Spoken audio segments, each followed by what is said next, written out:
Intentionally Disruptive is brought to you by Microbe Formulas. Creating solutions that work is what we do. Restoring hope and health is who we are.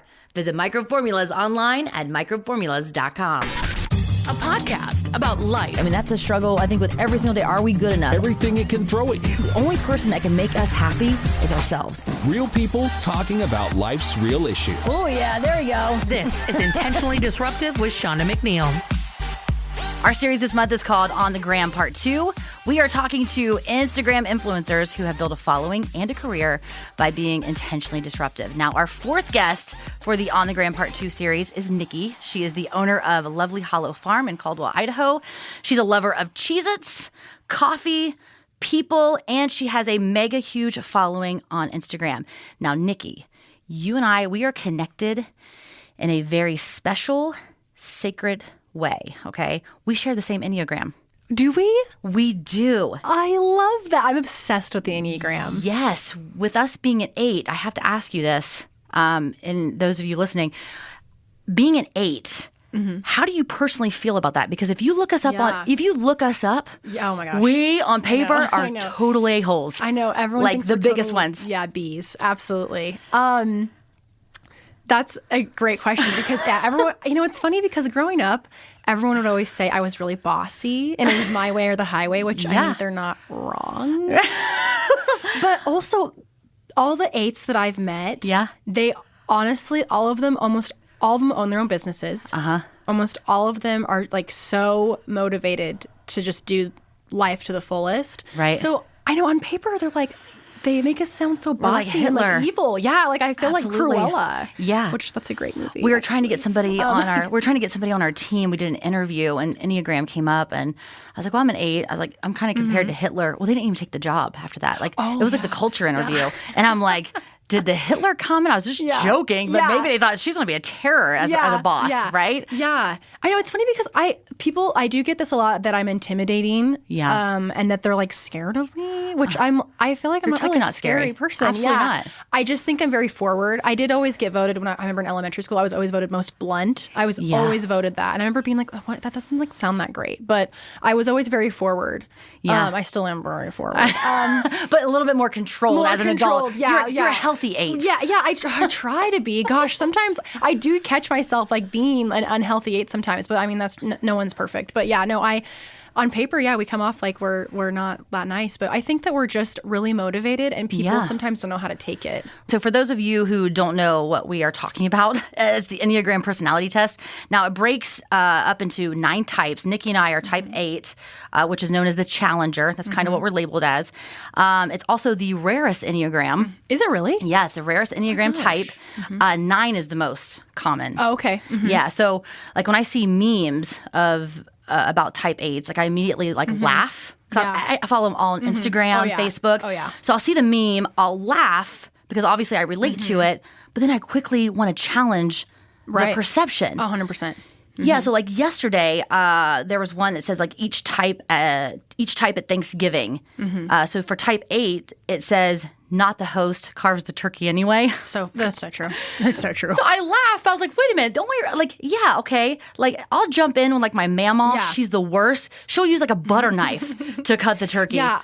I find myself getting annoyed with when it's not efficient. I'm like, okay, I'm just going to handle this. Right. I'm just going to handle this. So and I'll just like take over. She used this dull butter knife and then followed by her dirty, unwashed hands all on the turkey. I'm like, okay, Mama, step aside. I'll take care of it, right? It's always, Thanksgiving is always at Mama's house. Yeah. So those are the things I'll step in for like a reason, right? I'm not just blindly doing it just because I want to be in charge. Right. But how did you use, speaking of 8, because you said most 8s are business owners, take charge. How did you use your 8 and start Lovely Hollow Farm? I feel like I used my 8 and like the knowledge of it and the knowledge of 8's skills and also downfalls too, to really channel the fact that I could do this. When I first came up with the idea of starting this, I had a lot of people be like, no one is going to drive out here because it is really far away. Well, I mean, maybe not. It's a pretty drive, though. Yeah. We were just out there last week. Yeah. It's beautiful. When it's 105 out. Oh, my God. Only 105. It's my fault. Yeah. I wore jeans and a dress top. It was ridiculous. Gosh. Totally not prepared. Oh, no. I'm so sorry. No, it was beautiful. But it's a beautiful drive. It really is. Okay, well, good. But no, I think that I just used it I used to just like I can do hard things. I always say that, which it's kind of sounds silly, and sometimes I'll like say it out loud to myself, especially when I'm about to have like a mental breakdown. Like you can do, I can do hard you are things. capable. Yeah, like, I'm capable. Yeah. I'm strong. Like I kind of just almost like, I mean, I would almost like fake confidence, which that's not true. I do have confidence, but it's almost like if you just train yourself to be like, I'm confident, I can do this. I can put myself out there on Instagram. I can build this flower farm. I can open up and be vulnerable and invite people to this flower farm when I started it 2 years ago. And I just kind of used that confidence, and then it slowly just became true. It's almost like like manifesting, right? Like I kind of almost like manifested laws of attraction. Yeah, right? exactly. Yeah. So I think I just used my like almost like stamina that comes from an Enneagram 8, like my grit, the drive and the passion just to go and succeed and get it done. How did you decide, like, because you have a background in agriculture, correct? Yeah. Like I was an FFA. I was reading up on you. I'm like, wait a minute. Like I wonder if she was an FFA and had the blue velvet or whatever. Dragging a steer around the showroom. Oh yes. Hey, I have a trophy for being a soil judge champion. Hey, those are important things. Hey, come work for Lovely Hollow. I need a soil conservationist. Oh my gosh, I wish I had the time. I'd totally do it. Absolutely. Yeah, no, I oh my gosh. I mean, pretty much I was like a cowgirl my whole life, which I wasn't like, and not like a rodeo cowgirl. I wasn't like a queen. I wasn't barrel racing. I was like on a horse, like at a feedlot. And what a feedlot, if for those that don't know, it's basically where like steak is grown, essentially. So my family is third generation cattle ranchers. My dad, he started his feedlot businesses back in like 87 or something. And he just started feeding cattle, buying cattle, trading cattle. And I just was there with him all along. Like after they had me in 93, and I was just with him all the time. So like, I mean, I'd have like little baby calves I'd bottle feed. I had a pony. And then as I got older, I started like working at the feedlot, right? So like you ride pens every day. You ride through every pen, you check them, you're on your horse, like you're processing them, you're giving them medicine, you're getting them ready to go to, sounds terrible, the slaughterhouse, but that's how steak's made. Right. And so, I was like a true like cowgirl. I did that for a long time. I went to school at Utah State. I got my ag business degree. Came back, had plans on managing one of the feedlots in Parma, Idaho, because we have a couple in Nebraska. And so the goal was to actually end up in Nebraska and run some of those feedlots too. And I just started, I was like 23. I was out in Parma. I lived out there. I had zero connection to other human beings, right? And it just was like, I hated it, which it was actually really hard for me to come to grips with that, because that's what you were bred to do, basically. Absolutely. And I did love doing it for a time, but it just wasn't what I'm really social, and I didn't really love doing that. I didn't love getting up at 5 a.m. and riding pens all day in like the middle of the heat, dealing with cattle, dealing with oh my gosh, I don't know. There's like a whole, absolutely. I get it. It was hard for me because as a family, my parents they have all girls. I'm the second girl. And there was I felt very tied to taking over this business because there was a lot of pressure. There was a lot of, it's actually, and I still sometimes struggle with it because, but my parents don't. They totally understand. They were like, Nikki, we want you to do whatever is going to make you happy. And we know that you're not happy here. But it was so hard for me to give up that part of my life and be like, okay, like I'm not going to run Van Lith feedlots. Like I'm not going to ever own them. I'm not going to carry on this legacy. And it's really hard because I'm very prideful of what my family's created, but I had to walk away because I was so miserable. Do you think that would be something maybe later in life, like that you might want to do? I don't know. So I grew up on a farm as well. Like my first car was a combine, right? Yeah. And exactly. But the thing was with like 4-H and stuff, when I took steers, hogs. Steers I only took steers 1 year because of course they load them up on a truck at the end, and it's kind of so sad. I know. Well, moving forward, I'd force my parents to buy back my animal so it would not get slaughtered. So we had like the 4-H farm portion, right? Yeah. But there is nothing more peaceful, and maybe you'll agree with me on this, especially when you're little. I would lay in the field with the cows. Oh yeah. They are like the most calm, peaceful animals. Yeah. And I would just lay in the field, and my papa was like, "You're going to get ran over," whatever.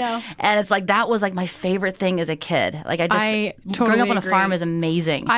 Growing up on a farm, it makes me sad for because isn't it like I mean, ultimately 1% of the world is like grows up on a farm. I think actually less than that. But I think there's, what I was trying to say is that most kids in this world do not grow up on a farm. They don't have the opportunity. Yeah. And I feel like farm kids, I've never really met a farm kid that hasn't gone far in life. Like, it really shapes them. It really forms them. It's really good for them. Like, even though, it was so hard for me to like load up my 4-H animal at the end of the fair and be like, bye, Bubba. Like, I love you. I did it once. Yeah, I was too weak. But it shapes kids. It's the circle of life. I mean, you can't, I know some probably like disagree, especially if they're like, like maybe vegetarian, and I'm sorry, but like, so like, but that's just how it is. Yeah. And so anyway,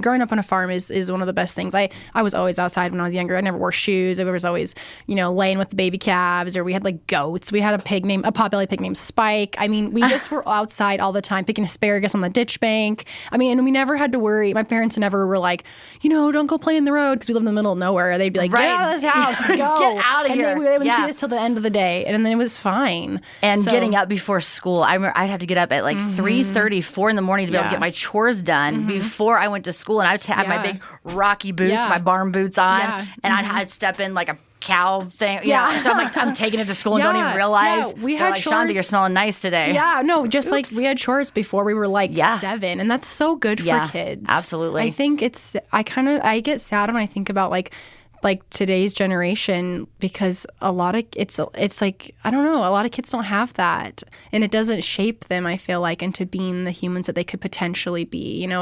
There's a lot of just like there's just a lot of like technology, like throwing iPads at kids and stuff. And I never grew up with that. And I remember like my cousins had like a PlayStation or Nintendo. We like loved their Nintendo. We'd go over there and be like, we want to play your Nintendo. But it was a treat. Yeah, it was a treat. Yeah. But and I remember being like, Mom, buy us a Nintendo. And they were like, no. And so like, I'm like grateful that they didn't like do that. Yeah. Because like farming and growing up on a farm, it's more than just farming. It's life lessons, right? Yes. Like the things that I learned have stuck with me.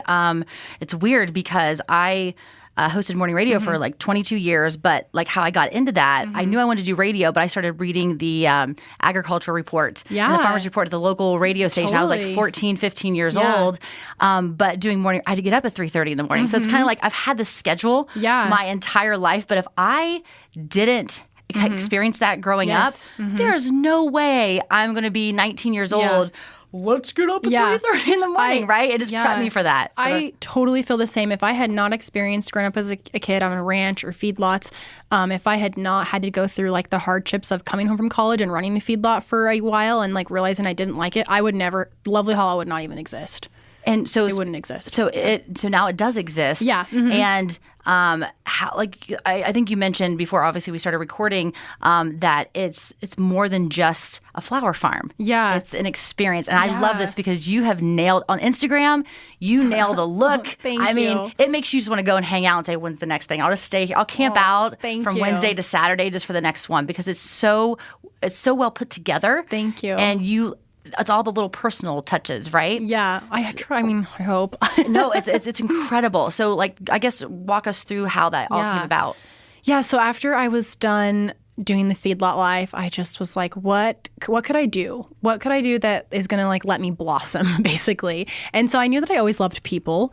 And so I never had like a fun job. And this is so funny. I'd always wanted to work at Dutch Bros, but like I knew I could never when I was working the feedlot. So They give me anxiety. I get so much anxiety going through Dutch Bros because they're like, oh my gosh, what do you want? And I'm like, I'm already amped. Yeah. I'm already at level 100 pulling into this drive-through. Slow up. Yeah. I need somebody calm and like meditation. Can you use meditation music, not like techno? I'm about to rage out. That's so funny. No, so I actually had worked at Starbucks in college and I loved that job.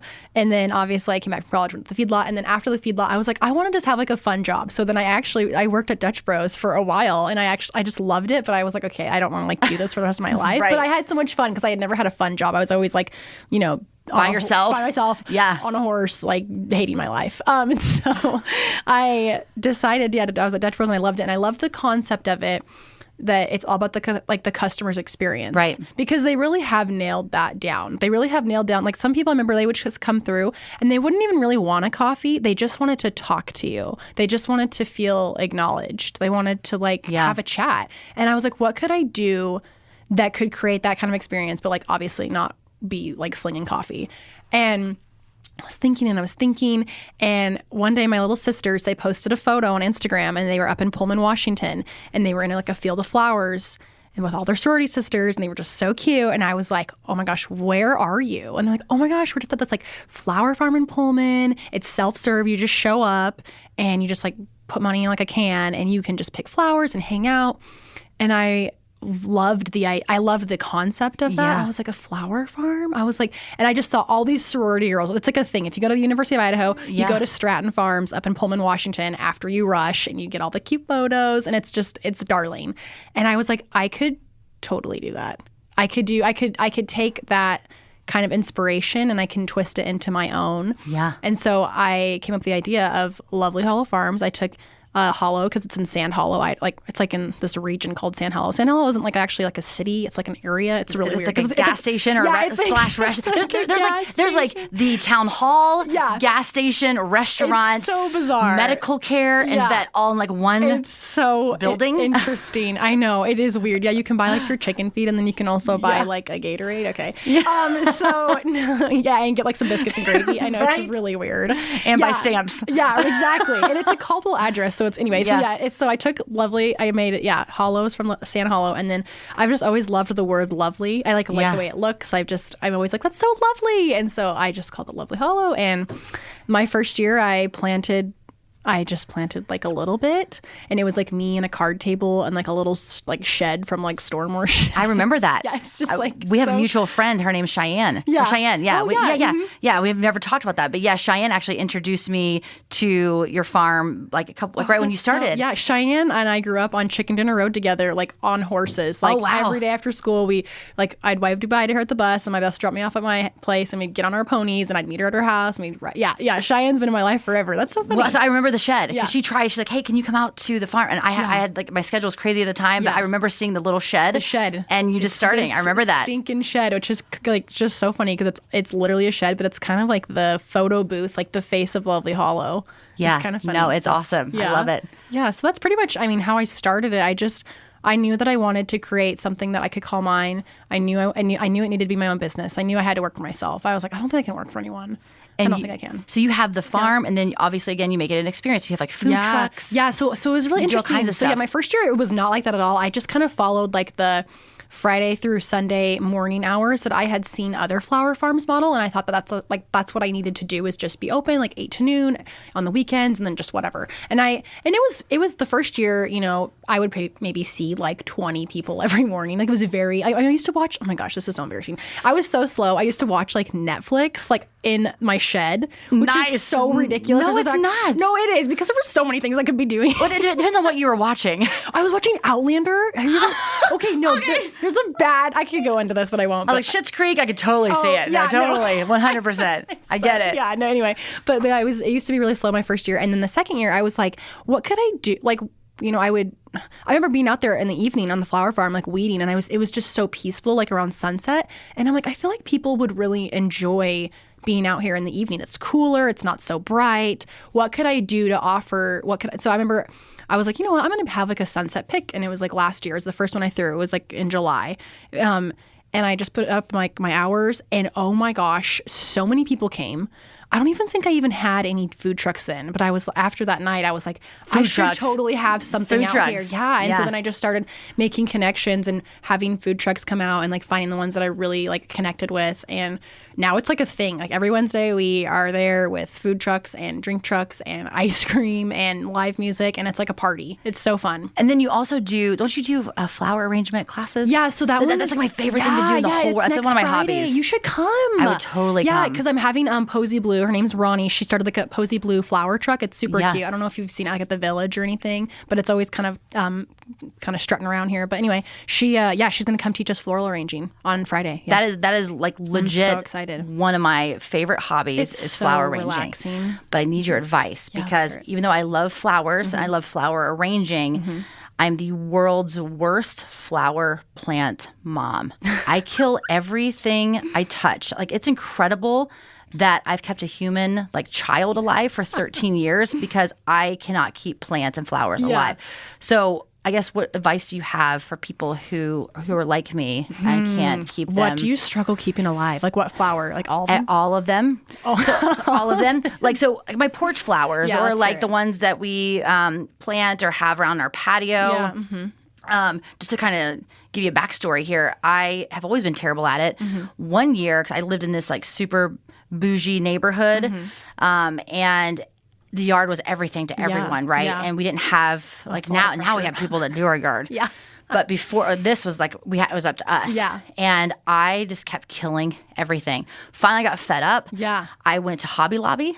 I purchased silk dye-free flowers. Gosh, that's so funny. In the middle of the night when everyone was sleeping, I planted fake flowers. That's so In funny. the front of the yard. I put them in baskets on the back. That's hilarious. And we had like a drought that year. Everyone's like, "How are you keeping You're your?" like, I'm just really good. I'm just I really good. have a green thumb. I'm better.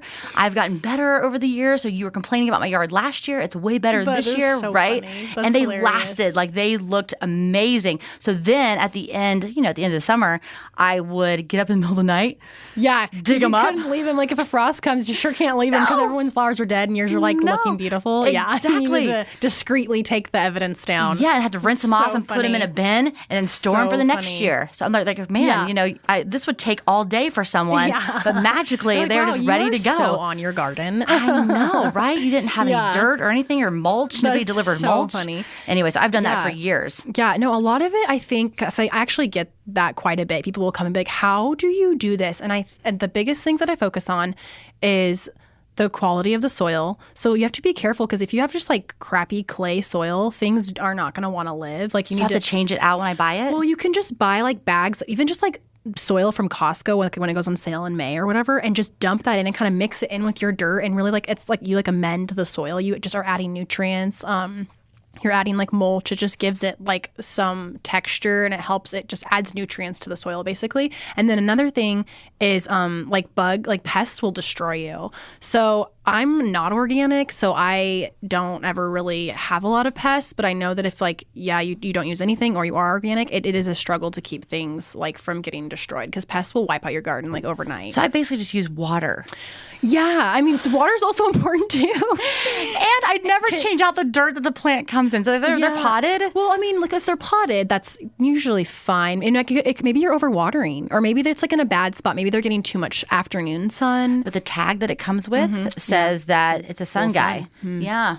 But definitely, clearly not. I mean, it's been 100 degrees for like 2 months straight. Well, that's another thing you have to give yourself some grace too. Is a lot of people actually are struggling with their potted stuff right now too because it's so hot. Like it's like impossible. Yeah. No, it's definitely. I've like run. And they're so expensive. Like you They think are about like so $40 for just one plant. I have probably 8 or 9 like right Are now. you talking like flower baskets? Is that what you're Flower talking basket, about? yeah, well, both. I mean, I gave up on planting them, Yeah, but as far as the baskets go, I have like 8 of them, and they Yeah. are just on their deathbed currently. A lot of people's are. It's just probably They've it's moved to just from- hospice. For sure. They definitely. They're on an IV. Yes, yeah, they absolutely are. It's just so hot. That could be a lot of it. It's just so hot. So probably dirt. The I guess if it's and a lot flower. of have you fertilized?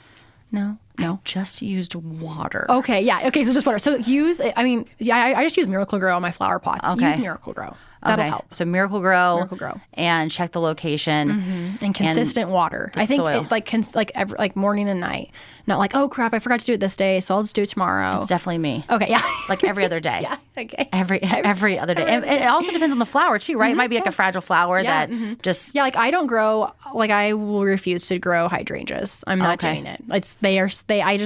First of all, they don't do great in this valley. They look great in Coeur d'Alene and they look great in Seattle, but they don't know what do they great. are. They're like those really pretty puff balls.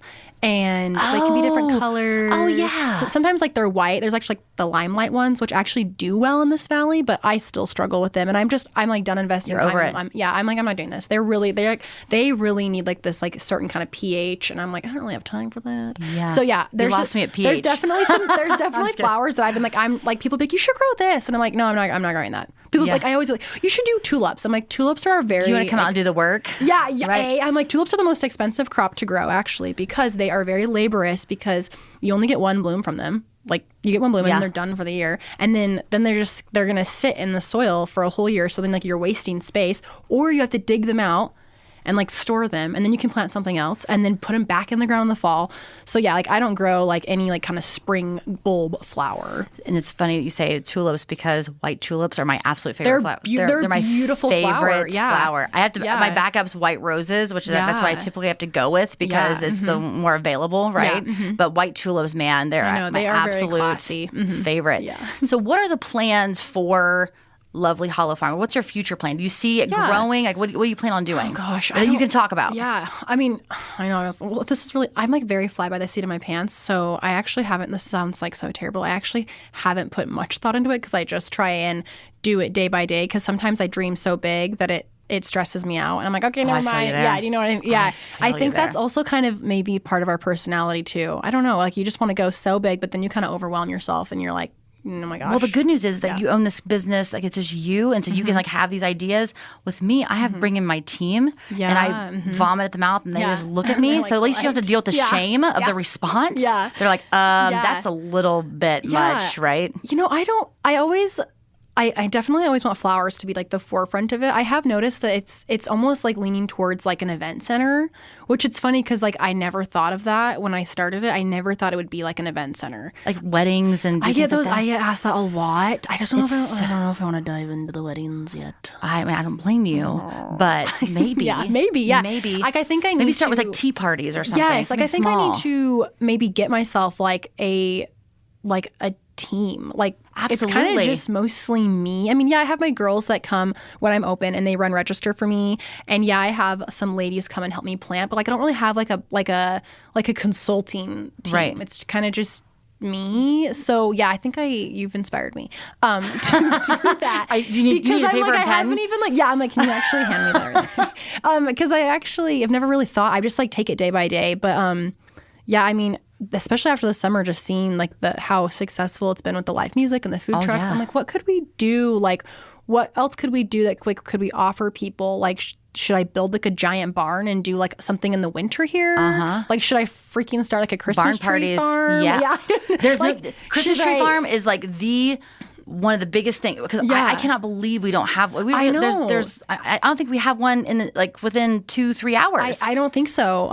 We do have a forest. We have to buy a permit for. Right. I want like some Hallmark vibes up in here. Like, what could I do? Wouldn't that be so cool? Totally. Yeah, that'd be so cool. You can actually even have Hallmark movies playing should I while actually they have just the Christmas do a experience. Skating rink? Actually, I've also been considering doing a water park as well because it's been so freaking hot. No, I'm just kidding.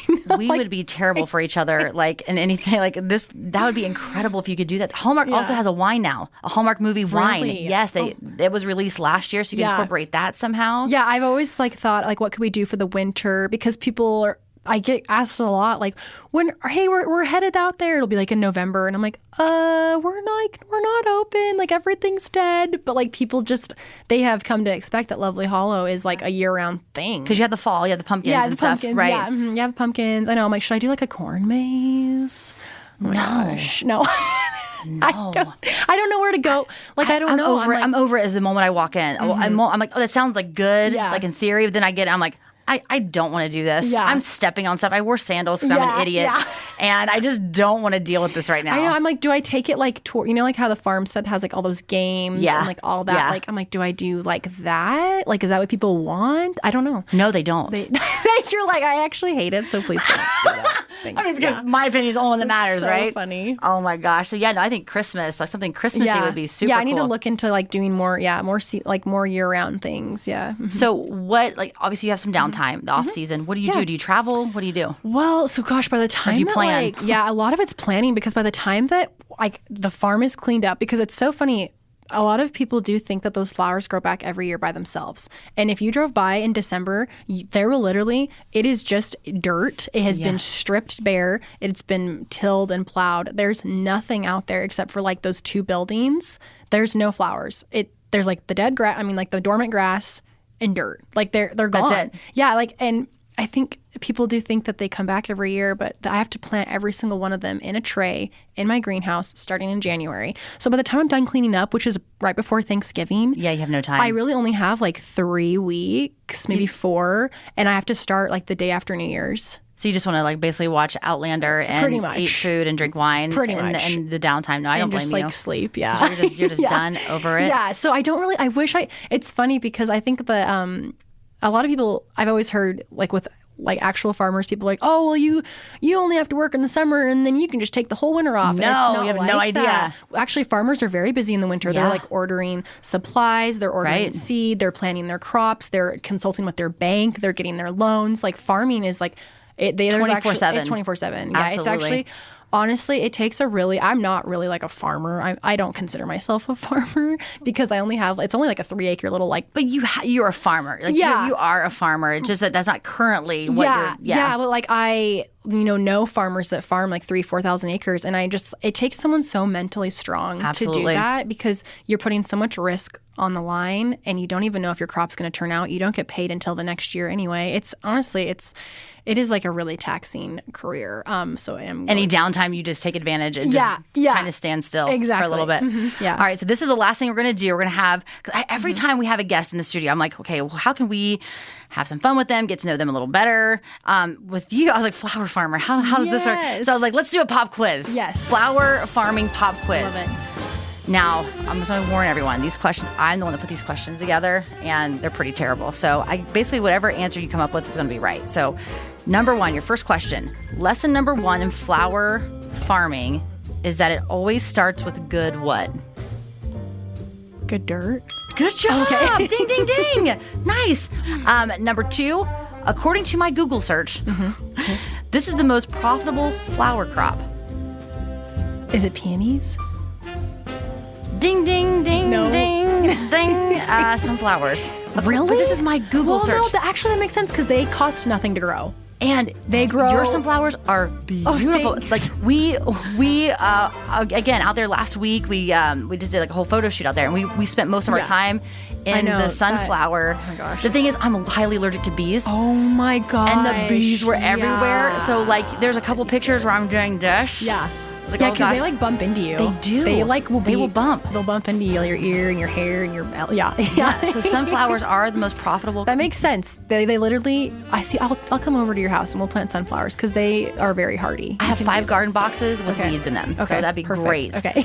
Your third question. According to common sense, what should you do if you cut your thumb off with industrial strength clippers while clipping flowers at the flower farm? Oh my gosh! You Googled this? No. Yeah, kind of. Okay. No, not really. Do you get a glass of milk or get it on ice? Just go to the hospital. Okay. I don't know. Get milk? Will that Get some super glue. If you I don't cut know. your thumb off, you Well, can like, get... don't you put the milk? You put it in the milk, and then you go to the hospital, right? Yeah, but Okay. what's the milk? What's that mean? Like, what I don't know. I don't know what the milk. It's like preserves your thumb. Really? That's what I heard. I'll take it. Google it. I just thought going to the hospital would be... yes, going to the hospital should be the first. But I've heard putting it on ice, but not putting it in milk. Am I wrong? Maybe we'll Google this. I think after. it's great. Okay. Yeah. This is terrible. So I forgot to talk about this with Jesse, our social media manager, before we start recording this because I needed help pronouncing it myself. So I'm going to just go with it. Okay. How do you spell buplurium? Oh yeah, Buplerium, I think. Oh, okay, good. Yeah. B-U-P. Wait, what'd you say? B-U-P-L-E-R-U-M. L-E-U-R-U-M. Oh yes, dang it. That's a really pretty greenery. Brr. I love that greenery. It's so fun. When a flower is cut, it takes blank to regenerate and bloom again. 2 to 3 weeks. Good job. Right? Okay, Ding, yeah. ding, ding, ding. All right, your last question. If a guest accidentally grabs a bumblebee while cutting flowers and gets stung, Lovely Hollow Farm will respond by, I had multiple choice, A, calling 911. What if they have an allergy? Yeah. B, remind guests of the visiting the farm tips on the Lovely Hollow Farm Right, website. C, pulling the stinger out with your teeth, followed by sucking out the venom. I don't know if it's called venom, but whatever it is. Yeah, Or D, assess the situation and offer assistance where needed. Probably D, but C was a very strong next one. Totally. That's a backup. They're one extreme to the other, right? I actually have had some people get stung, and I'm like, I'm sorry, but they're usually Read the tips. Yeah, they're usually like, no, it was our like. I mean, we get it. Like, there's bees everywhere. Like, we can't control Everywhere. them. I know it's scary, especially when it's like really hot, and you were out there right when it was like high. But like, they're so lovely. It's not their fault that I'm allergic. Yeah. Right? It's like it's not their fault. I've like asked my insurance They have agent. such a I was like, do I purpose. need to like have like an EpiPen like on site? And she was like, yeah, I think you actually would qualify to have that. But I'm like, but I don't really want to be like, like administering that. They're so expensive. Mine's been expired for 2 years. Yeah, what? You are crazy. You And I went was telling out the girls there. when we were out there, I'm like, hey guys, the EpiPen is in the glove box. They're Yeah. like, what do we do? do? And I was like, put it in the leg, in the thigh, right? But it's been expired, so I hope it works. Yeah, you're like, I hope it works. If not, I'm I waiting guess. for that, Yeah, right? Yeah. Thank you so much for coming in here. Thank you for having I appreciate it. me. You want to plug your Instagram and your business one more time? Yeah, Lovely Hollow Farms. I have my website. It's at lovelyhollowfarms.com. I'm open on Wednesday, Saturday, and Sunday. My Instagram is just Lovely Hollow Farm. Coming out and have a fabulous It's morning beautiful. or evening. Yeah, It's beautiful. Thank you. All right, coming up next week, we will wrap up the On the Gram Part 2 series with Toby Hawley. She dabbles in public speaking, loves her adventure van. She just purchased an adventure van, wears penguin costumes while skiing, and has a huge mega following on Instagram. That's next week on Intentionally Disruptive. Intentionally Disruptive is presented by Microbe Formulas. Creating solutions at work is what we do. Restoring hope and health is who we are. Visit us at microbeformulas.com.